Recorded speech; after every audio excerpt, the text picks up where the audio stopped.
jumpa lagi bersama Kak Paska. Nah, dalam video kali ini Kakak ingin membahas tentang contoh-contoh soal UKG yang merupakan prasyarat untuk mengikuti PPG dalam pendidikan agama Katolik. Nah, contoh-contoh soal ini Kakak rangkum dari berbagai sumber ya. Kakak mendapatkan contoh-contoh soal ini dengan berdasarkan pengalaman dari teman-teman yang terdahulu yang pernah mengikuti PPG dan pernah mengikuti UKG. Nah, seperti bagaimana contoh soalnya seperti ini, kita lihat berikut pembahasannya. Oke, ini merupakan contoh soal UKG Pendidikan Agama Katolik. Uji kompetensi guru untuk pendidikan agama Katolik yang merupakan prasyarat untuk mengikuti PPG Pendidikan Agama Katolik. Berikut contohnya ya. Yang pertama, latar belakang pendidikan agama Katolik di sekolah antara lain: A. Anak masih dalam pertumbuhan dan perkembangan, memerlukan pendidikan iman, dan pendidikan iman di sekolah dilakukan untuk menciptakan situasi dan iklim kehidupan yang membantu peserta didik untuk memudahkan perkembangan hidup beriman anak. B. Pendidikan iman anak merupakan tugas dan tanggung jawab sekolah dan negara, maka harus dilakukan di sekolah. C. Pendidikan iman anak hanya dapat dilakukan di sekolah karena sekolah merupakan tempat belajar anak. D. Pendidikan iman anak merupakan tugas dan tanggung jawab guru agama, sehingga selain guru agama tidak ada yang dapat melakukan pendidikan agama, maka harus dilakukan di sekolah. Dan ini jawabannya adalah A. Anak masih dalam pertumbuhan dan perkembangan, memerlukan pendidikan iman, dan PAK di sekolah dilakukan untuk menciptakan situasi dan iklim kehidupan yang membantu serta memudahkan perkembangan hidup anak. Oke, yang kedua, hakikat pendidikan agama Katolik di sekolah. Yang A. Usaha pembinaan iman yang dilakukan secara spontanitas tanpa harus direncanakan dengan matang dan tidak harus dilakukan secara berkesinambungan. B. Usaha yang dilakukan secara terencana dan berkesinambungan dalam rangka mengembangkan kemampuan peserta didik untuk memperteguh iman dan ketakwaan kepada Tuhan Yang Maha Esa sesuai dengan agama Katolik dan tetap memperhatikan penghormatan terhadap agama lain dalam hubungan kerukunan antar umat beragama dalam masyarakat untuk mewujudkan persatuan nasional. C. Merupakan satu-satunya usaha yang dilakukan untuk perkembangan iman anak yang ada di sekolah. D. Merupakan usaha pembentukan iman dan karakter anak yang wajib dilakukan di sekolah karena merupakan tanggung jawab negara. Nah, di sini jawaban untuk hakikat pendidikan agama Katolik di sekolah adalah B. Usaha yang dilakukan secara terencana dan berkesinambungan dalam rangka mengembangkan kemampuan peserta didik untuk memperteguh iman dan ketakwaan kepada Tuhan Yang Maha Esa sesuai dengan agama Katolik dengan tetap memperhatikan penghormatan terhadap agama lain dalam hubungan kerukunan antar umat beragama dalam masyarakat untuk mewujudkan persatuan nasional. Selanjutnya soal nomor 3, contohnya ya.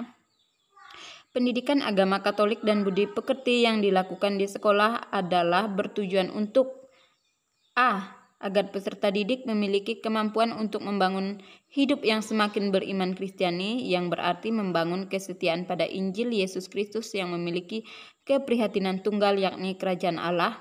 B. Agar peserta didik dapat semakin mengenal Allah, Bapa Pencipta langit dan bumi, mengenal Allah sebagai Bapa yang baik. C. Agar peserta didik dapat bergaul dengan sesama yang merupakan bagian dari ciptaan Allah di bumi. D. Agar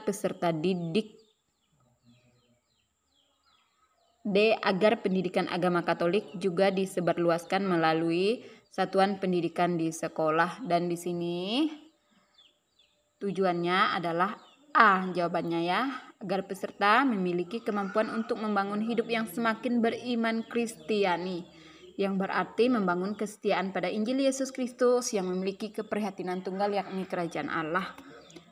Oke, sekarang nomor 4. Gambaran dan situasi kerajaan Allah yang ingin dibangun dalam pendidikan agama Katolik, yakni gambaran kerajaan Allah yang seperti A. Selalu menampakkan hidup bersama dengan setiap orang dengan mengimani satu ajaran kepercayaan saja sebagai satu-satunya cara masuk kerajaan Allah tanpa menghormati kepercayaan lain. B. Menampakkan situasi dan peristiwa penyelamatan di mana situasi dan perjuangan untuk perdamaian dan keadilan, kebahagiaan dan kesejahteraan, persaudaraan dan kesetiaan, kelestarian lingkungan hidup yang dirindukan oleh setiap orang dari berbagai agama dan kepercayaan. C. Gambaran di mana Allah datang ke dunia untuk memberikan solusi bagi setiap permasalahan kepada manusia di dunia ini. D. Gambaran di mana Allah memberikan keselamatan bagi orang-orang pilihannya saja yang dianggap layak masuk dalam kerajaannya. Jadi di sini jawaban untuk gambaran dan situasi kerajaan Allah yang ingin dibangun adalah B. Menampakkan situasi dan peristiwa penyelamatan, di mana situasi dan perjuangan untuk perdamaian dan keadilan, kebahagiaan dan kesejahteraan, persaudaraan dan kesetiaan, kelestarian lingkungan hidup yang dirindukan oleh setiap orang dari berbagai agama dan kepercayaan. Oke, sekarang nomor 5, ruang lingkup kedudukan pendidikan agama Katolik di sekolah yang membahas tentang hakikat pria dan wanita, kesetaraan gender, ciri-ciri fisik dan psikis pria dan wanita termuat dalam aspek A. Pribadi peserta didik, B. Yesus Kristus, C. Gereja, dan D. Masyarakat. Nah, ini jawabannya adalah pribadi peserta didik. Kemudian nomor 6, ini ilustrasi ya, diberikan ilustrasi. Selama masa hidupnya, Yesus banyak melakukan karya-karya keselamatan. Ia mengajarkan tentang kasih Allah yang menyelamatkan, kasih Allah yang mengampuni, bahkan seluruh pribadi Yesus mewartakan kerajaan Allah. Yesus mewartakan kerajaan Allah dengan kata-kata dan dengan tindakan. Kata-kata dilakukan dengan memberikan perumpamaan supaya orang mudah mengerti apa yang dimaksudkan oleh Yesus. Selain itu, tindakan Yesus yang merupakan perwujudan kerajaan Allah dilakukannya dalam bentuk mujizat dan karya penyelamatan lainnya. Nah, berdasarkan pemaparan di atas, pembahasan tentang karya Yesus yang mewartakan kerajaan Allah ini masuk dalam ruang lingkup pendidikan agama Katolik, yakni aspek A. Pribadi peserta didik, B. Gereja, C. Yesus Kristus, D. Masyarakat. Nah, ini jawabannya yaitu C. Kemudian nomor 7, diberikan ilustrasi. Pak Budi melakukan proses pembelajaran dengan memberikan kesempatan kepada siswa untuk mencari dan menemukan sendiri serta menghubungkan pengalaman yang ia miliki dengan pengetahuan yang ia peroleh dari mempelajari bahan yang disajikan. Dalam hal ini, Pak Budi tengah melakukan proses pembelajaran dengan penekanan 5M, yakni proses A. Mengamati dan bertanya, B. Menanya dan mengeksplorasi, C. Mengeksplorasi dan mengasosiasi, D. Mengasosiasi dan mengkomunikasikan. Jawabannya yaitu mengeksplorasi dan mengasosiasikan. Mengapa mengasosiasi dan mengeksplorasi? Karena siswa diberi kesempatan untuk menemukan sendiri. Itu mengeksplorasi, dan mengasosiasikan itu menghubungkan pengalaman yang ia miliki itu dihubungkan dengan pengalaman kitab suci, itu mengasosiasi. Oke, seterusnya nomor 8 ya. Guru menyajikan 2 gambar yang berbeda kepada siswa. Gambar pertama menampakkan alam yang masih asri di mana segala makhluk ciptaan Tuhan masih utuh. Hutan-hutan masih terjaga, sungai mengalir dengan tenang dan airnya jernih, dan kita dapat melihat ikan-ikan yang berenang-renang. Gambar kedua menampakkan kondisi lingkungan sekitar di mana terdapat asap yang mengepul keluar dari cerobong asap dari sebuah pabrik. Di sana-sini terdapat tumpukan sampah yang tidak diolah, sungai meluap, tanah yang tandus, dan banyak hewan yang kelaparan dan mati. Siswa mengamati gambar tersebut dan menyebutkan apa saja yang ia lihat dari kedua gambar yang ada, dan menuliskan perbandingan isi gambar tersebut. Nah, di sini proses kegiatan pembelajaran yang sedang dilakukan oleh guru dan siswa tersebut, yakni kegiatan pembelajaran pada tahap A. Mengeksplorasi, B. Mengasosiasi, C. Mengkomunikasikan, D. Mengamati. Jawabannya yaitu mengamati. Oke, terus yang ke-9, soal nomor 9 ya. Siswa menyajikan hasil dari pembelajaran yang ia lakukan, di mana ia telah mencari dan menghubungkan pengalaman faktual atau pengalaman nyata yang ada di lingkungannya dan telah mendalami pesan-pesan kitab suci yang termuat dalam teks bacaan yang disediakan. Hasil pembelajaran itu dipresentasikan di depan kelas. Nah, kegiatan siswa tersebut masuk dalam tahap A. Menanya, B. Mengeksplorasi, C. Mengasosiasi, D. Mengkomunikasikan. Jawabannya adalah mengkomunikasikan. Mengapa mengkomunikasikan? Karena siswa mempresentasikan atau menyajikan hasil dari pembelajarannya. Oke, sekarang cukup jelas ya. Sekarang nomor 10. Siswa dapat membuat puisi dan membacakannya dengan baik sehingga orang yang mendengarnya merasa kagum atas karyanya itu. Nah, di sini kompetensi inti yang dimiliki siswa tersebut termasuk dalam kompetensi inti A. Spiritual, B. Pengetahuan, C. Sikap sosial, D. Keterampilannya. Jawabannya ini adalah D. D ya teman-teman, ini ada salah tulis. Jawabannya D, yaitu keterampilan. Karena siswa terampil membuat dan membaca. Nah, begitu teman-teman. Sekarang nomor 11.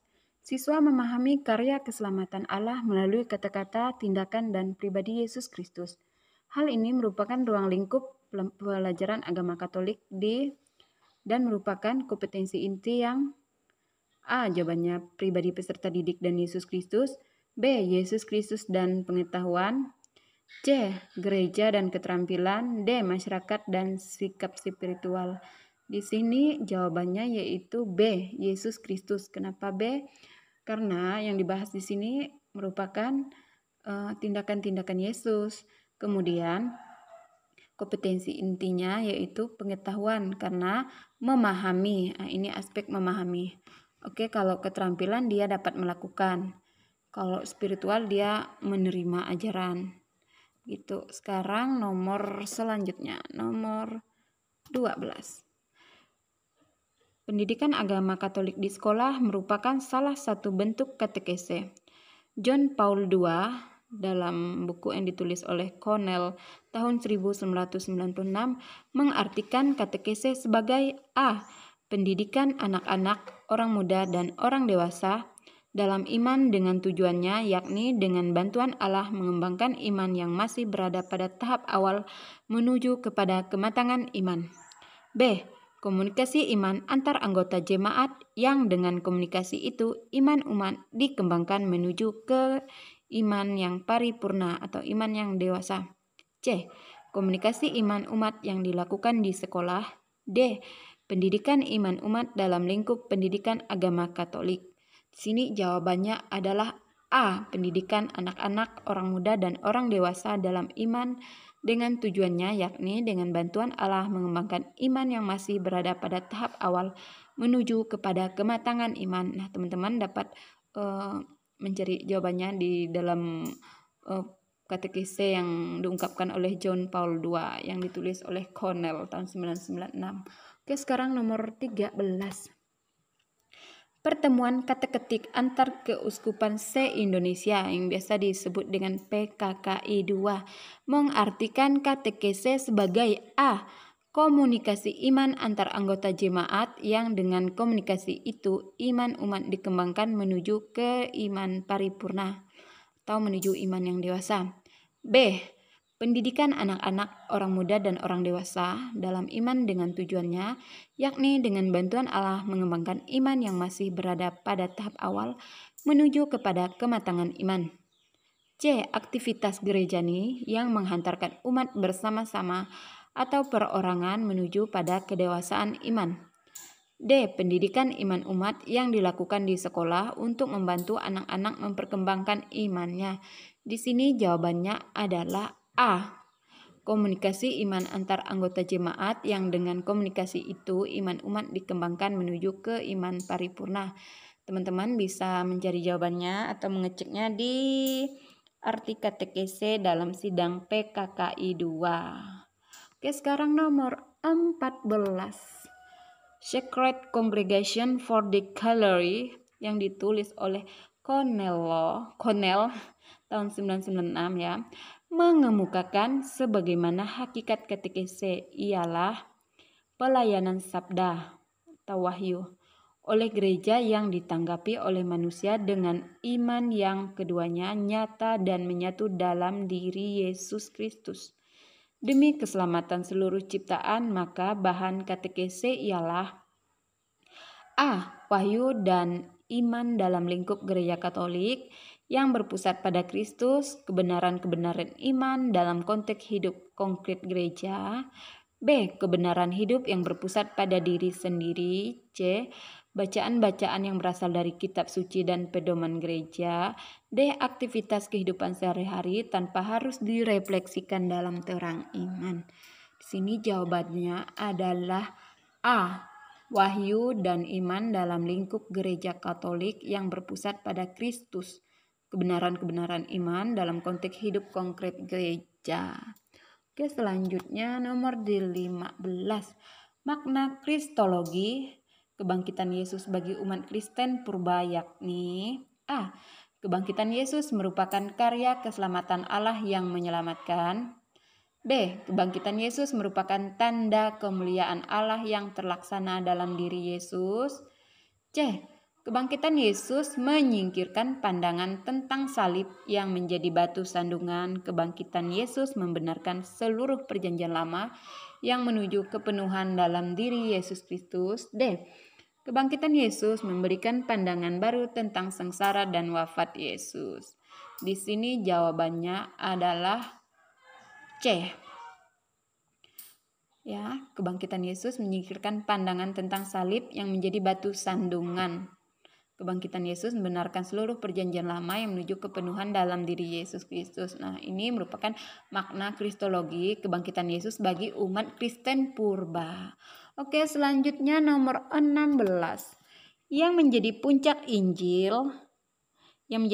Injil, puncak kabar keselamatan kepada manusia menurut ajaran iman Kristiani adalah A. Allah Bapa, B. Yesus Kristus, C. Bunda Maria, D. Roh Kudus. Nah, di sini jelas sekali ya.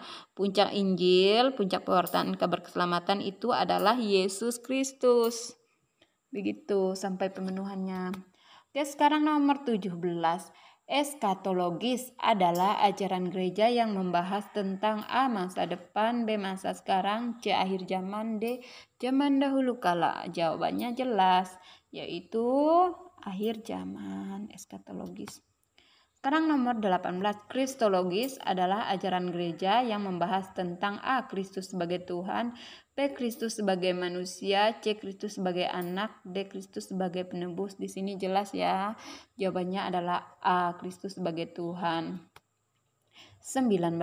Dalam Injil Matius bab 21 ayat 1 sampai 9. Yesus memasuki gerbang Yerusalem dan disambut oleh orang Yerusalem sebagai A. Imam, B. Raja, C. Nabi, D. Guru. Jelas jawabannya yaitu Raja. Sekarang nomor 20. Perjamuan malam terakhir diadakan dalam rangka A. Memperingati Paskah Yahudi, B. Perpisahan dengan Yesus, C. Jawaban A dan B benar, D. Jawaban A dan B salah. Ini jelas ya, jawabannya adalah A dan B benar. Perjamuan malam terakhir ini yang dilakukan oleh Yesus. Yang pertama itu merupakan peringatan pembebasan umat Israel dari Mesir ya. Itu merupakan peringatan Paskah Yahudi. Dan yang kedua adalah perjamuan malam terakhir itu untuk masyarakat atau umat perjanjian baru. Itu merupakan perpisahan dengan Yesus, di mana pada malam terakhir ini Yesus mengadakan perjamuan makan bersama para muridnya. Dan ini juga merupakan awal atau cikal bakal dari perayaan Ekaristia, teman-teman. Oke, sekarang nomor 21.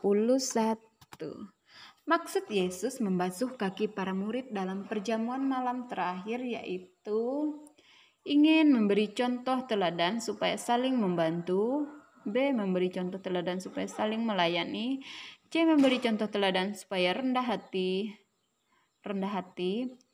D. Memberi contoh teladan bahwa ia dapat melakukan segala hal. Di sini jelas ya, membasuh kaki itu contoh supaya saling melayani.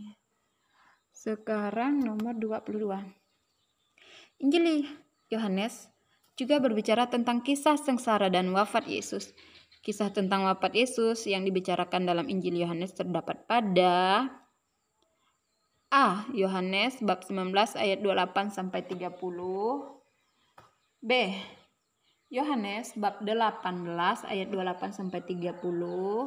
C. Yohanes bab 20 ayat 18 sampai 20. D. Yohanes bab 30 ayat 18 sampai 19. Jawabannya adalah A, yaitu Yohanes bab 19 ayat 28 sampai 30. Teman-teman bisa cek ya di kitab sucinya. Kisah sengsara Tuhan kita Yesus Kristus yang dapat dilihat dalam liturgi Jumat Agung terdapat pada A. Injil Matius bab 27 ayat 52 sampai 56, B. Markus bab 15 ayat 33 sampai 41, C. Lukas bab 23 ayat 44 sampai 49, D.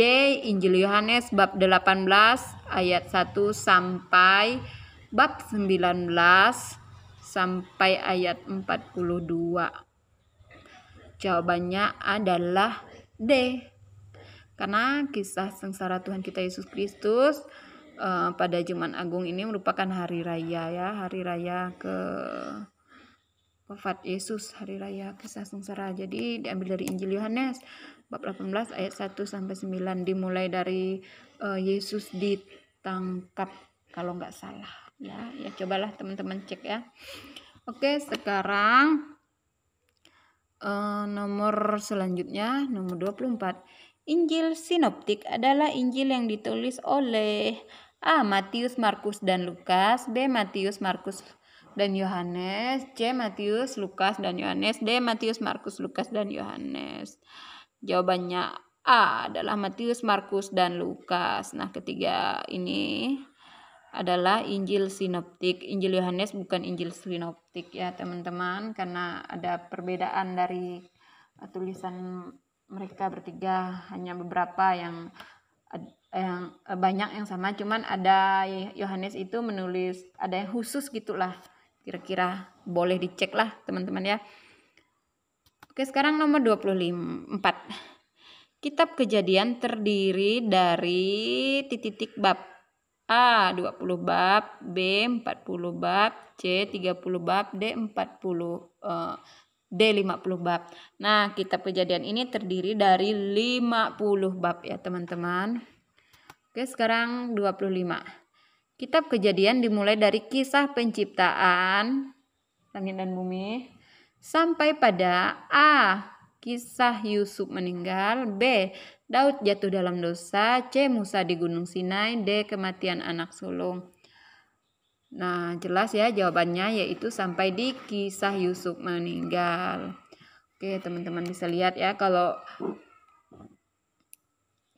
Daud jatuh dalam dosa itu merupakan yang kemudian. Kalau Gunung Sinai itu, Musa di Gunung Sinai itu Keluaran. Kematian anak sulung juga Keluaran. Ini kakak ambil sumbernya dari Pendidikan Agama Katolik dan Budi Pekerti dalam kurikulum 2013 beserta Alkitab. Oke, sekian pembahasan dari kakak dalam pertemuan kita kali ini. Semoga ini bermanfaat bagi kita. Oke teman-teman, tadi kita telah membahas contoh-contoh soal yang kemungkinan bisa keluar ketika tes UKG, tapi contoh-contoh soal tersebut jangan dijadikan patokan ya teman-teman, karena ini hanya merupakan simulasi untuk kita belajar ya, daripada kita tidak ada bahan pembelajaran. Benar nggak? Oke teman-teman, sekian pembahasan dari kakak. Nanti kalau teman-teman ingin tahu lagi contoh-contoh soal yang kayak gimana, boleh ikutin terus di video kakak selanjutnya. Oke, salam sehat, semoga kita sukses selalu. Dadah, sampai jumpa di video selanjutnya.